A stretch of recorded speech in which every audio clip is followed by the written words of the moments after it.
Assalamualaikum waalaikumsalam warahmatullahi wabarakatuh.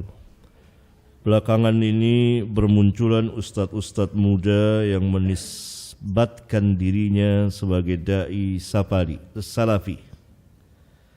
Bahkan sebagian da'i muda tersebut latar belakang pendidikannya dari universitas umum. Tetapi saya merasa penjelasan da'i muda tersebut cukup menarik dan bagus. Menurut saya yang awam, apakah boleh saya menuntut ilmu kepada da'i muda tersebut? Jelas tidak boleh. Kan penanya sudah mengatakan awam. Bagaimana mungkin antum mengatakan menilai cukup menarik dan bagus?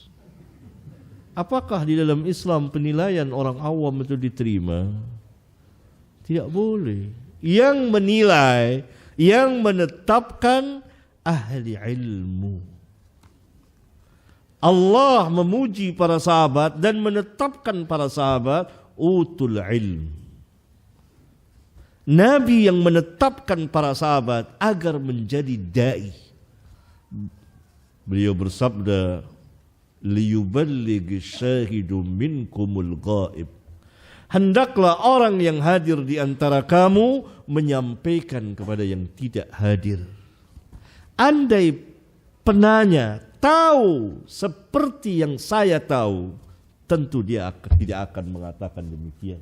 Dan dia akan sejauh-jauhnya dari para da'i ini, sebagaimana masyrik dan maghrib. Sejauh masyrik dan maghrib. Karena penanya tidak tahu, itu namanya retorika. Tidak boleh. Ini salah satu musibah dalam dakwah ini. Bermunculan apa yang saya katakan tadi, ruwaibidah. Bukankah tadi sudah saya bacakan ayatnya, bahwa yang menjadi da'i orang yang berilmu.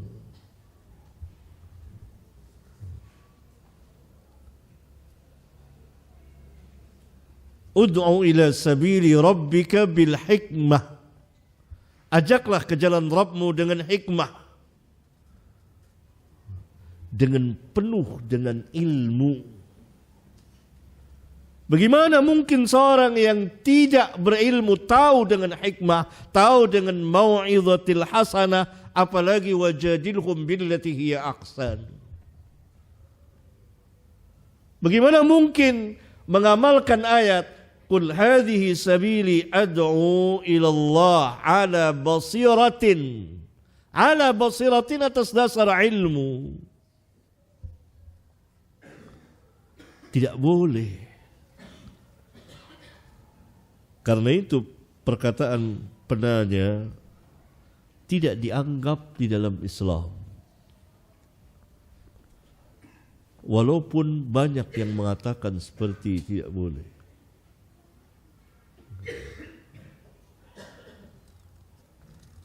Kalau dalam ilmu umum saja, misalnya antum kuliah kedokteran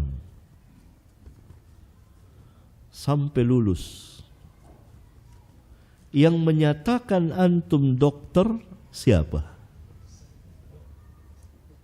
Dokter juga. Saya bisa nggak bilang antum, oh dokter nih, pakaiannya pakaian dokter? Nggak bisa.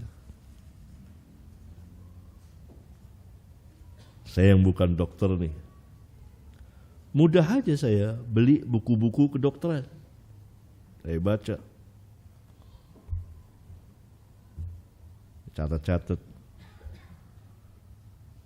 lalu saya ceramah kedokteran. Berapa lama saya bisa mempertahankan kebohongan saya? Sejenak orang yang ahlinya akan tahu ini bukan dokter, ini dokter palsu dia, dokter gadungan.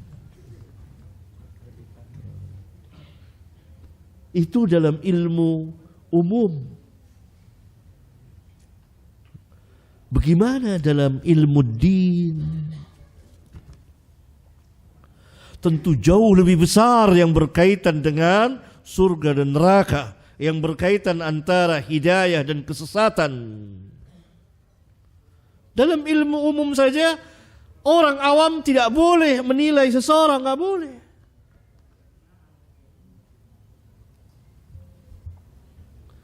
Yang menyatakan dia dokter dan boleh buka praktek siapa? Orang yang ahlinya. Boleh sembarangan dia sudah lulus kedokteran langsung praktek? Boleh. Berapa banyak yang tertangkap karena praktek yang salah? Itu dalam ilmu dunia. Karena berbahaya bagi manusia. Dia belum ahlinya, belum pantas praktek, masih kurang. Membahayakan nyawa manusia. Ilmu agama lebih dari itu. Mematikan hati orang, menghancurkan agama, mencoreng nama Islam, merendahkan Islam. Apalagi menisbahkan diri kepada dakwah salafiyah, sangat besar sekali. Ilmu itu harus dipelajari dan bukan sehari dua hari, berpuluh tahun.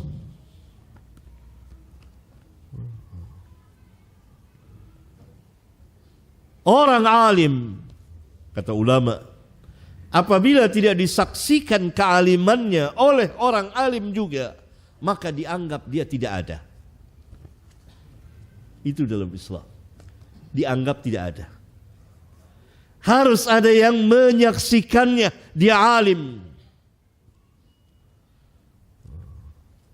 Kan harus ada yang menyaksikan dia seorang dokter, orang alim, bahkan lebih alim dari dia. Ini dokter, berlebih kurang. Nanti dia mau belajar lagi untuk mengambil spesialis penyakit dalam. Nanti ada lagi penyakit dalam bidang apa? Kan begitu seterusnya.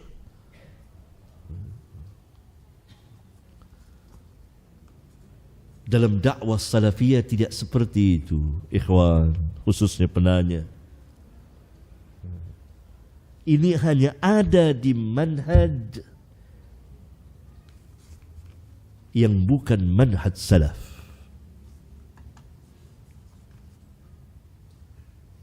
Karena mereka ini berangkat sebagiannya dari firqah sesat.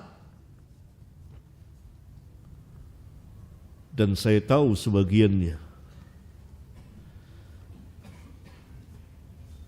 lama mereka berada di firqah itu.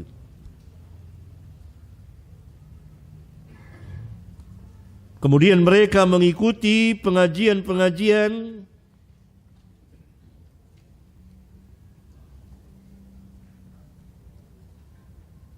sunnah. Walaupun semuanya mengatasnamakan sunnah juga. Tapi firqah sesat yang pernah mereka singgah di situ dan mempunyai rumah tempat tinggalnya di situ, itu sangat membekas. Karena di antara firqah sesat itu pengajarannya sekarang belajar, besok mengajar, lusa berfatwa.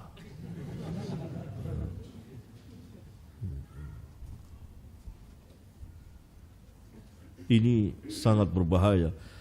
Karena salah satu kebesaran, kekuatan Islam adalah ilmu.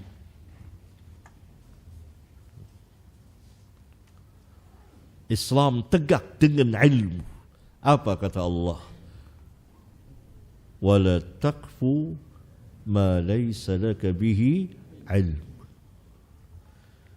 Jangan kau katakan sesuatu yang kau tidak memiliki ilmu. Dasarnya ilmu.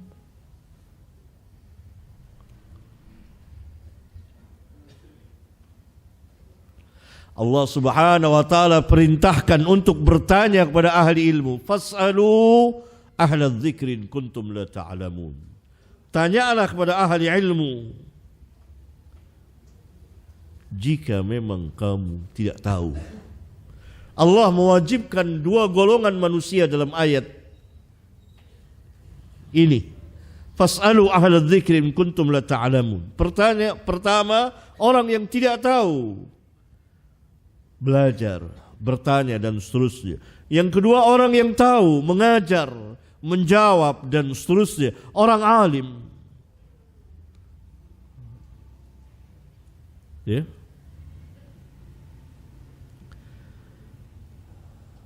Jangan ada lagi penilaian seperti ini. Ini tidak berada di atas manhaj salaf. Serahkan kepada ahlinya. Tanyakan kepada ahlinya.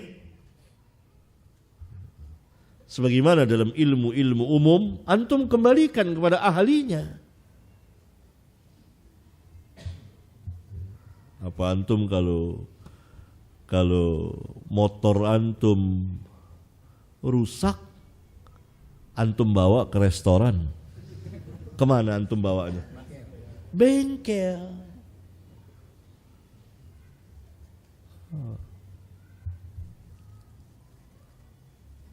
Begitu, apalagi din ini besar, dinul Islam.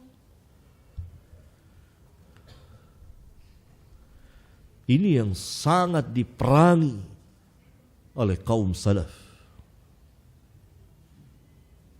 Al-Imam Malik tidak pernah berfatwa, bersoal jawab, kecuali setelah diizinkan oleh dua orang gurunya. Bahkan dalam sebagian riwayat banyak orang mengizinkannya.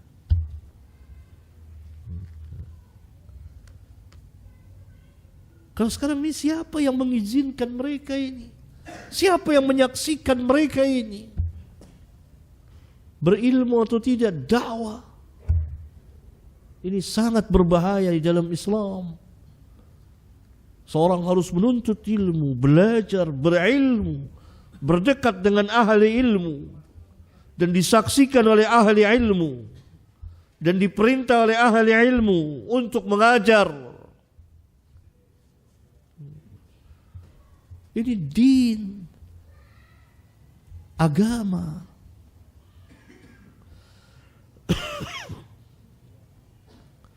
Kata orang bertanya kepada Imam Malik, kalau dua orang gurumu yang mengizinkanmu untuk berfatwa itu melarang, engkau akan berhenti? Saya berhenti. Lihat Imam Malik. Tidak akan bergerak kecuali setelah diizinkan oleh orang yang gurunya. Dan itu tradisi dan adab kaum salaf. Bukan seperti sekarang, ngajar, kemudian bersoal jawab, berfatwa. Siapa yang mengizinkan dia mengajar? Lebih dari itu, siapa yang mengizinkan dia bersoal jawab? Soal jawab itu fatwa.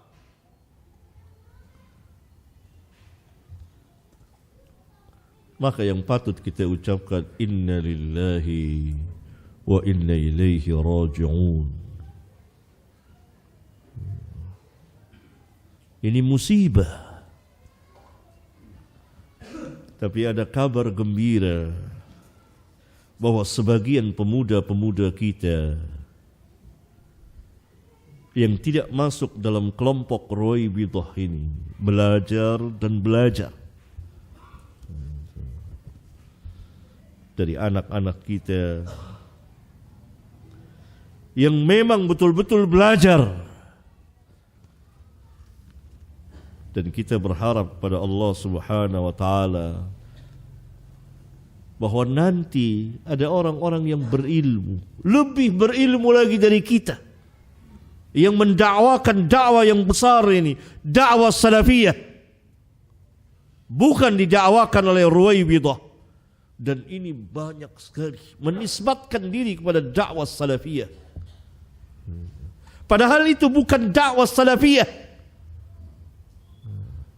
Karena manhaj salaf yang tertinggi adalah manhaj ilmiahnya.